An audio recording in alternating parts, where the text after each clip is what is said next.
সাতসাগরার ১৩ নদী পাড়ি দিয়ে মুখোমুখি জায়েদ খান ও তানিয়া আহমেদ। দেশের বরেণ্য অভিনেত্রী তানিয়া আহমেদ ও আলোচিত চিত্রনায়ক জায়েদ খান দুইজনই বাংলাদেশের দক্ষিণাঞ্চল বরিশালের সন্তান। তানিয়া জন্মেছেন পটুয়াখালীতে আর জায়েদ ফিরোজপুরের ছেলে। সাতসাগরার ১৩ নদী পাড়ি দিয়ে এবার এই দুই তারকা মুখোমুখি হলেন সুদূর যুক্তরাষ্ট্রে। উপলক্ষ জায়েদ খানের উপস্থাপনায় জনপ্রিয় টক শো। যুক্তরাষ্ট্রে অবস্থানরত জায়েদ খানের celebrity talk show Friday night with Zayed খানের দ্বিতীয় সিজনের প্রথম পর্বেই অতিথি হিসেবে হাজির হয়েছেন তানিয়া আহমেদ।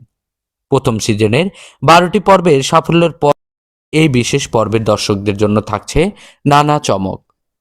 প্রাণবন্ত আড্ডায় উঠে এসেছে তানিয়া আহমেদের ৩ দশকের বর্ণাঢ্য ক্যারিয়ার, ব্যক্তিগত অভিজ্ঞতা এবং পর্দার আড়ালে নানান অজানা গল্প।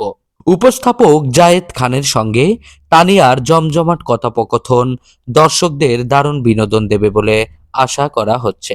জানা গিয়েছে পর্বটি আগামী শুক্রবার ১৩ পর্বটি আগামী শুক্রবার ৩০ জানুয়ারি ঠিকানা ডিজিটালের ফেসবুক ও ইউটিউব পেজে লাইভ সম্প্রচার হবে। উল্লেখ্য, ২০২৪ সালের জুলাই মাসে যুক্তরাষ্ট্রে পাড়ি জমানোর পর দেশে রাজনৈতিক পট পরিবর্তন ও একাধিক মামলার কারণে আর দেশে ফেরেননি জায়েদ খান। মাতৃভূমিতে ফেরার ইচ্ছা থাকলেও উদ্বুদ্ধ পরিস্থিতিতে তিনি বর্তমানে যুক্তরাষ্ট্রে অবস্থান করছেন এবং সেখানেই উপস্থাপনার মাধ্যমে ক্যারিয়ারের নতুন এক অধ্যায় শুরু করেছেন।